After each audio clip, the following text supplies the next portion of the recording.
The ban on the use of plastic bags was a wake-up call for basket weavers to produce quality bags that would replace the plastic ones. Turns out, the people needed more than just bags. Thus, the basket industry was revived and has been blossoming at such a good pace. We had a sit down with the master weaver, and this is what she shared.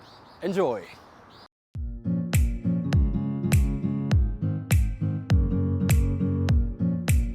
African basketry is a dynamic craft whose history can be traced back in time, as its products were used in day-to-day household or agricultural practices. Nowadays, this art continues to play an integral part in the modern-day life, evolving into an extremely expressive art form. My name is Aisha Mulera. I deal with basketry as a whole. I do laundry basket, I do planters, I do wall baskets, anything that you can put under the category of baskets. That's what I deal with.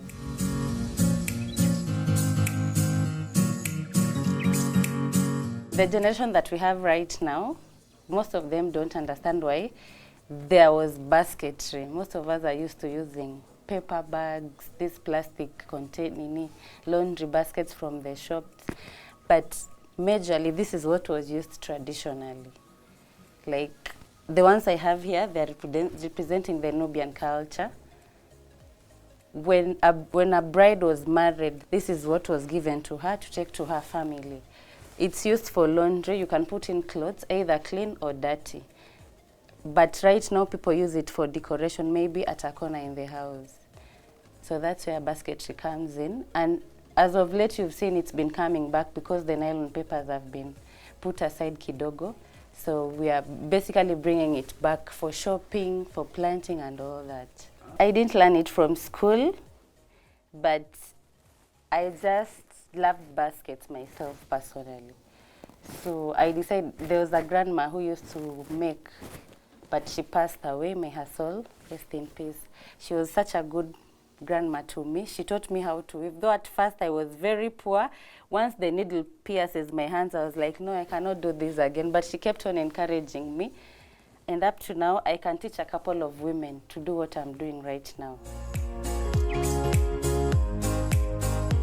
Basket weaving is a convoluted process that requires the artist's concentration as well as physical and mental input to ensure she maneuvers through the coiling, plating, and twinning perfectly to produce the perfect vessel. When the sisal or the raffia grass is still plain, we remove it from the shambas, we harvest. After harvesting, we put them to dry. After they dry, we buy dye. Mostly we get our dye from Mombasa. Yeah, so we buy dye, then we boil the grass in the dye. We boil until we make sure the plain sisal or raffia grass has absorbed the color so well. When it has absorbed the color, we bring it out to cool. It cools, then we put it on the hanging lines to dry very well, such that when you hold it, it can even break. Then when you're weaving, you also need to have water with you to like put it on the, to add just a top of some water on it to make it light so that it does not cut your hands. It really cuts the hands. So we only use, for the strong part, we use reeds. Then for the lighter parts, we use sisal or raffia grass. And we use needles, the common needles to weave with our hands only. We don't use machine.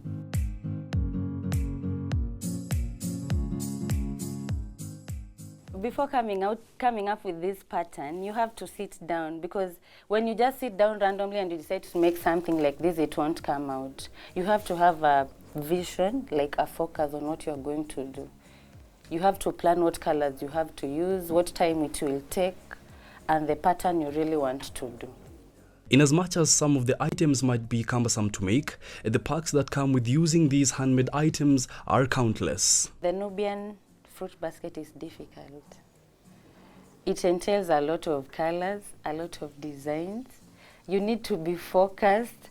Like if you leave it halfway, the idea collapses. Unlike the sisal baskets that we usually do and the raffia baskets, the Nubian baskets are the most difficult ones. Why I would prefer people to go back to basketry? One, okay, they're expensive, but they last. And then the beauty does not fade away. Like for the plastic, the color after some time will run. This one, the color will never run, and it's multi-purpose. Like this one, you see, I've told you you can put inside clothes. You can also put like the plastic plants inside, or it can be used as a deco just somewhere in the house. For instance, this one, it's a Nubian fruit basket. You can put it on the wall for decoration, or you put it at your dining table as a centerpiece. You see, and you can also gift it to someone. This is something that will last years. The colors will never fade. It will be there, generations from generations. The master weaver is also keen on teaching others about basketry just like she was taught. Though very ambitious, this plan is particularly difficult to pitch to the modern day youths.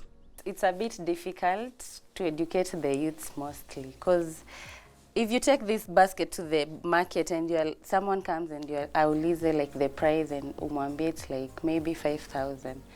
You know, a person who can, mwenye ataona hii ni 5,000 afikiria ile plastic ni around 500 or 1,000 bob, ataona ni kama unamchezea. But this thing has a lot of work. Mainly, this material is usually plain in color, the part that have not put any color. So this dark part, I need to dye the grass first. I need it to dry as good as possible so that when I start weaving, the color will not come out. It will come out exactly as I want it. That's why we're trying to bring it back to our society, to tell our youth that it's not about getting an office job, kuandikwa kazi ulipwe mshahara at the end of the month. You can still sit down, do something practical using your hands and still get income out of it.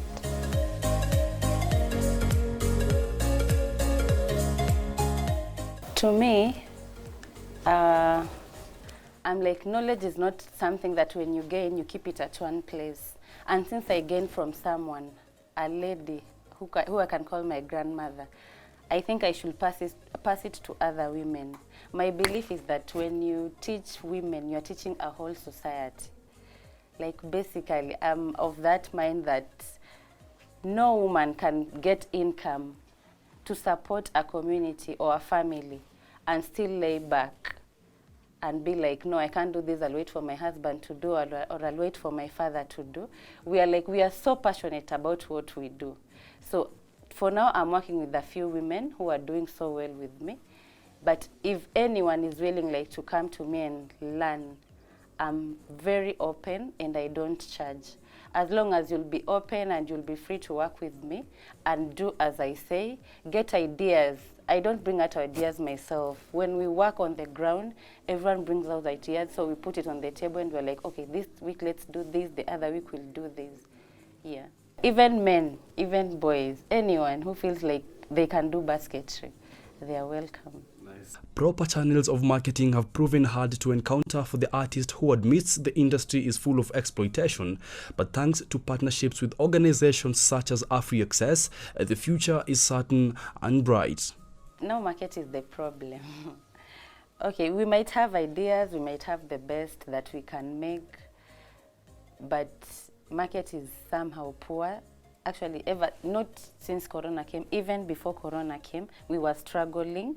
We have the products, but when we go to the ground, most of us find brokers there. So a product like this, you might want to sell it at something like 3,500 or something, but a broker can come, sell it at around 10,000 and give you around 2,000. So it's still poor. It's not really paying well.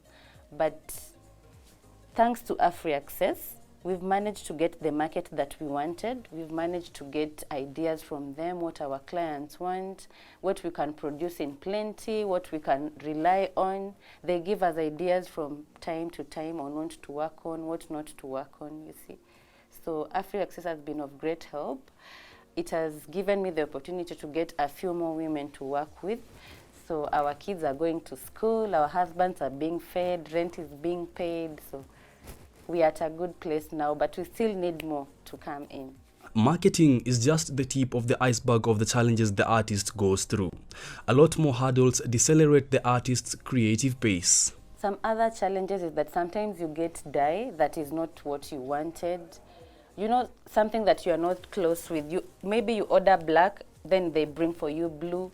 Maybe you order green, they bring for you pink. So getting the exact material for your work is also a problem. Sometimes also the weather makes us to lose focus. We expect it to get sunshine, it rains. Sometimes first of all, these products, they are very bad when it comes to weather. If it's too much sunshine, the colors will fade. If it's too much rain, this grass will rot. So the challenges are a lot. We just try to manage with the situation. The artist is living testimony that anyone can transform their passion into their paycheck, something she implores the youth to emulate. To the youths, I know most of them are picky. Most of them are like, mi siwezi fanya kazi ya mkono, siwezi fanya kazi ya mjengo. But I assure you, I've been doing this work for like 7 years right now, and it's been paying, though it fluctuates. But it's something that is there, and this is something that does not spoil either way. It's there to stay. You don't sell it today, you'll sell it tomorrow. So I just need them to put out their passion at work, to bring out the best in them. I know everyone, there's a place that anyone can handle, and they're like, wow, this I can do better. So I just need them to come out, go out there and think of something creative that they can do. It's not all about money. Sometimes passion is what drives most of us. It's not all about money. My Facebook page is called Nia Baskets. On Instagram, you can find me on Nelly Mulera. Physically, you can get me in Kibera, Ayani. I have a store there, and I get some time to teach people. That is if you've booked to come for your classes. I don't ask for cash to teach because, after all, I'm trying to just help people the way I was helped.